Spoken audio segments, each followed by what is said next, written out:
ધારી પત્રકાર એકતા સમિતિ દ્વારા પહેલગામ નજીક બેસનવાડી ખાતે થયેલ આતંકવાદી હુમલામાં 27 નિર્દોષ લોકોની હત્યા કરનાર આતંકવાદીઓ વિરુદ્ધ સખતમાં સખત કાર્યવાહી કરવામાં આવે તેવી માંગ સાથે ધારી પત્રકાર એકતા સંઘ દ્વારા આવેદનપત્ર પાઠવવામાં આવ્યું.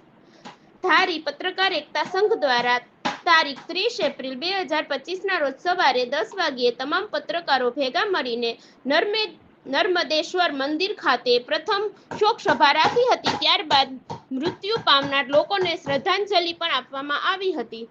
ધારી તાલુકાના તમામ પત્રકારો ત્યારબાદ મામલતદાર કચેરીએ પહોંચીને ધારી મામલતદારને આતંકવાદીઓ વિરુદ્ધ સખતમાં સખત કાર્યવાહી કરવા માટે આવેદન પાઠવવામાં આવ્યું હતું.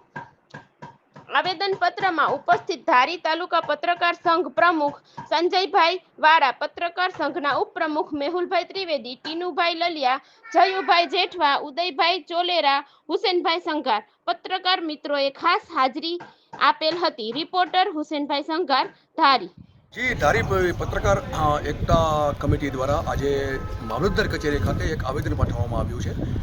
પહેલગામ નજીક બેસનવાડીમાં જે નિર્દોષ લોકોની હત્યા આતંકવાદી દ્વારા કરવામાં આવી છે તેની વિરુદ્ધ સખતમાં સખત કાર્યવાહી સરકાર દ્વારા કરવામાં આવે એવી અમારી પત્રકાર સંઘ વતી એક સરકારને વિનંતી પણ છે અને આવેદનપત્ર પણ પાઠવવામાં આવ્યું છે.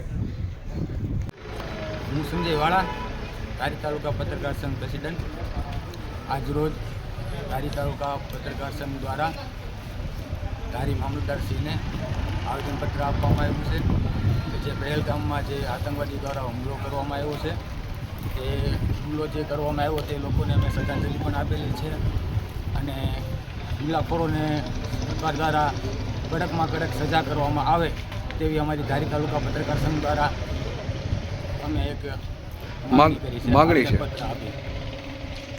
છે.